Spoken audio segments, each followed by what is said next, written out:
The story of Rich Dad, Poor Dad is really a story of two different fathers with two different sets of values and completely different sets of advice.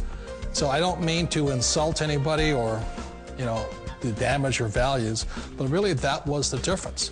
For example, my poor dad always said, go to school, get good grades, get a high-paying job, work hard, live below your means, save money, get out of debt, have a good retirement plan. And that was my poor dad's values. My rich dad said, you probably won't get rich doing that way because very few people get rich following that plan. But you thought saving money made you money.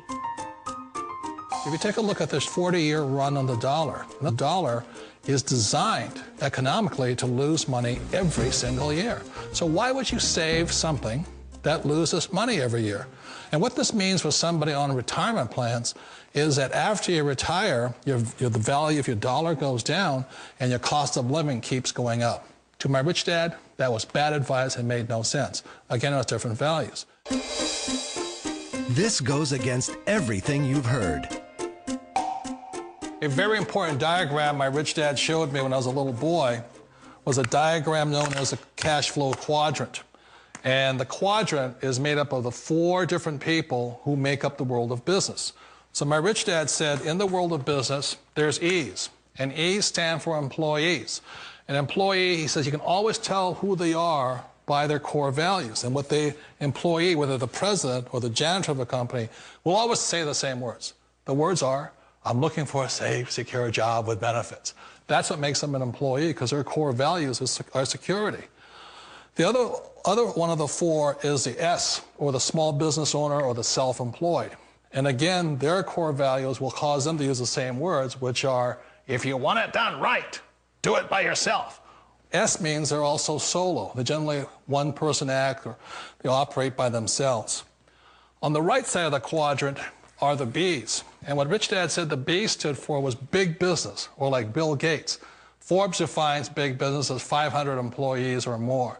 And their words are different. They say, I'm looking for a good system, a good network, and the smartest people I know to help run my business. So they're unlike the S. They don't want to run the company by themselves. They want smart people to run their companies for them. And then the 4th of the quadrant is the I, and I stands for investor. These are people who have money work hard for them. These people are people who have people work hard for them. And these are the people that work hard for the rich here. So early on in my life, it was my poor dad who always said to me, Robert, go to school and so get a high-paying job. And so my poor dad's core value was to be an employee. He wanted job security, promotions, a steady paycheck, and all this. And so it was my rich dad who said to me, he says, Robert, if you really want to be rich, learn to build businesses. It made more sense to him to work hard to build a business, something you owned and something you could pass on for generation to generation to your kids. Whereas my poor dad said work hard, but my rich dad said, why would you work hard for something you'll never own and you can get fired from right away? Again, that was the difference in values. So my rich dad suggested I learn how to be a business owner and learn how to be an investor. And that's one of the big differences. On this side of the quadrant, these people here work for security. They work for money also. On this side over here, their key value that they want is they want freedom. They don't want to have to work at a job anymore. They don't want to have to work for the rest of their lives. So the beauty of building a business and learning how to invest is very simply that this is passive income. You work hard for a few years, but possibly for the rest of your life, income keeps flowing to you. Of all the businesses out there, which type do you choose? One of the reasons I consider a direct selling business a perfect business is very simply because the company will work with you to get the business skills that make you rich. Always remember that it's not money that makes you rich, it's business skills. And that's why it's a perfect business. They'll take as long as you like to get the skills to make the money. And that's a lifetime skill thing. The other part about it is the low startup cost. Where else can you get in for under $500 and get these skills? For people who want to make the shift over to the B quadrant, which is what I would recommend for people, One of the beauties of a network marketing company is that you can do that for a very low price. And that's why I talk to people about considering network marketing. If you're to build a Microsoft, it would take you hundreds of millions of dollars. But a network marketing company allows you to start at a very low rate. They'll be patient with you. They'll take their time to transition over here.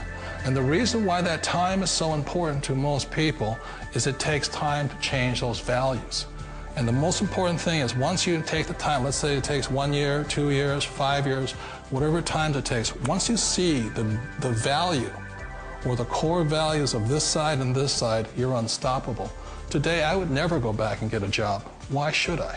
I'd rather stay on this side, build companies, pay less taxes, and make more money. But the key is a person needs to change the values from my poor dad to the values of my rich dad. And that's one of the beauties of network marketing companies. They allow you the time, and at very low cost, they'll work with you to make that transition over there. The number one asset a person can build is build a business. That is the smartest thing you can do. You've been told the corporate ladder is the surest route to your success. Years ago, I decided not to follow the corporate ladder simply because, again, it was values. You know, my poor dad always said, go to school and get a high-paying job with the government or a big corporation. But my rich dad said, why would you work so hard at something you'll never own? You can't sell your job. You can't pass it on to your kids. So to me, it never made any sense. It made more sense to build my own business and hire other people. The other reason is that you really don't have much control if you're in the corporate ladder world. For example, you can get fired at any time, or today we have what's called M&As, or mergers and acquisitions, where another company buys another company. So you could be a great employee, but the company that buys your company just fires you. Wait a minute. This sounds too good to be true. Like one of those get-rich-quick schemes. It's not a get-rich-quick formula. You don't just do it overnight. It takes time. I still remember the first time I made that transition was back in 1978 when I fully quit my job and I had to depend upon my company that I was building to support me. So I understand the fear. The beauty, the most important thing to remember is this. There's two kinds of people in the world. There are the types that will say, you'll never make it. And there was I had a lot of people, a lot of friends and family saying that. You're stupid, don't do it. And the second type were the people that said, go for it, you can do it. Don't worry about it, we'll cover you. So the most important thing is support of friends and family. One of the beauties of a direct selling company is that they provide that personal support to you for as long as it takes you to make the journey from the left side to the rich dad side. You always thought being self-employed was living the American dream. One of the challenges of being self-employed is that you're your own boss. You're the solo act. Like in the S quadrant, you're the individual. You do it on your own. Whereas in the B quadrant, you're a team player. You have to depend upon your team and count on your team. So the problem with being an S is that, let's say you're in a traffic accident, there goes your income. And let's say you get older and you haven't set enough money aside to retire on, that means you'll probably have to work for the rest of your life because you don't have anybody else to fall back on, not a team to count on. So one of the problems with the S, although most people say it's the most satisfying of all work, it is a solo act and you're totally on your own. Personally, I'd rather be a member of a team. You know, they can count on me and I can count on them. It sounds like a smart move, but change, it's so difficult. We all know the world has changed, but sometimes the hardest thing to change is ourselves. And being an old guy, I sort of know the older I get, I sometimes get more set in my ways. And I think that's one of the things that a direct selling business offers people, why it's the perfect business. They allow you to take your time to make the mental, emotional, and physical changes required to move from the left side to the rich dad side. I think that's a big thing. It's a very gracious, it's a very elegant way, it's a patient way of supporting you in making the changes of your life. So please remember, change always creates upset, but sometimes we all know we have to make those changes. And if you know it's time for you to make that change, then the perfect business may be a direct selling business for you.